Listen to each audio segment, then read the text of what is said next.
कविता का शीर्षक है नियति को चकमा देते हुए।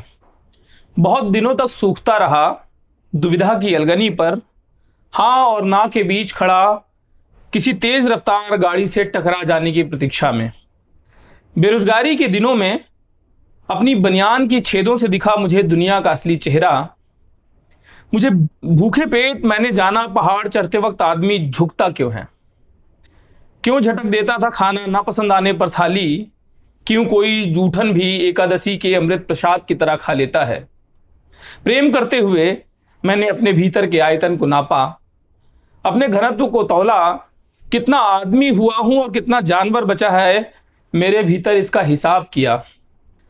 महानगरों में रहते हुए मैंने बार बार गांव को याद किया, महानगरों में रहते हुए मैंने बार बार अपने गांव को याद किया और चलती मेट्रो में पीपल का पेड़ उगता रहा सिर्फ और सिर्फ मेरे लिए। पैसे के लिए आदमी बंदरों से नाचता है और सुकून के लिए कुत्तों की तरह रोता है। नितांत एकांत में समझा इसे मैंने। कविता लिखते हुए मैंने निष्ठुरता की ठीक ठीक समझ पाई। तुमको चूमते हुए मुझे दुनिया की सख्ती का पता चला। कातिल ने खंजर पर जिस शाम लिखा था मेरा नाम, उसी शाम मैंने जीवन को व्यर्थ कहा था। खंजर धातु का ही बना हो जरूरी नहीं, जरूरी ये भी नहीं कि खंजर खंजर ही हो, वो नजर भी हो सकती है, जैसे उस सेठ की थी और उस अफसर की भी जिसने मुझे ऐसे देखा था जैसे कोई किसी की लाश देखता है, चेहरे पर अजीब भाव लिए, होंठ मुंह बिचकाते हुए, माथा चढ़ाते हुए। तुम्हारे पिता ने जिस शाम मेरे जेबों की तलाशी ली, उस शाम पैदल पैदल पहुंचा था तुम्हारे घर।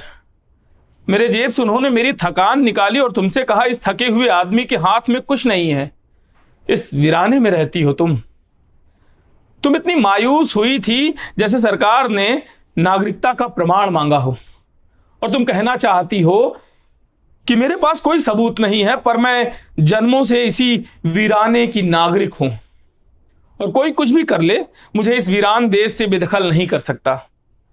ये एक खूबसूरत खुशफहमी थी जिसका शिकार होता रहा मैं उस दिन तक जब तक तुम्हारे घर नहीं आए 200-250 लोग नाचते गाते और अगली सुबह तुम्हारी कार को आंखों से ओझल होने तक देखता रहा। मैं आज जब ये कविता लिख रहा हूं, तुम अपने बच्चों को स्कूल भेजने की तैयारी कर रही हो, मेरी पत्नी पौधों को पानी दे रही है, तुम्हारा पति दफ्तर के लिए तैयार हो रहा है, तुम्हारे पिता बहुत बीमार रहने लगे हैं इन दिनों और दुनिया किसी और के शिकार में लग गई है। इस अंधे समय में मेरा ये सब देख पाना किसी जादू से कम नहीं रहा।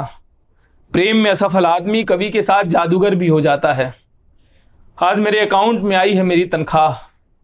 अपनी पत्नी को दिलाऊंगा तुम्हारे पसंद के झुमके, तुम अपने पति को खिलाना मेरी पसंद का खाना और इस तरह नियति को चकमा देते हुए हम मिलेंगे उसी एक कमरे में जहां पकड़े गए थे पहली बार एक दूसरे को चूमते हुए।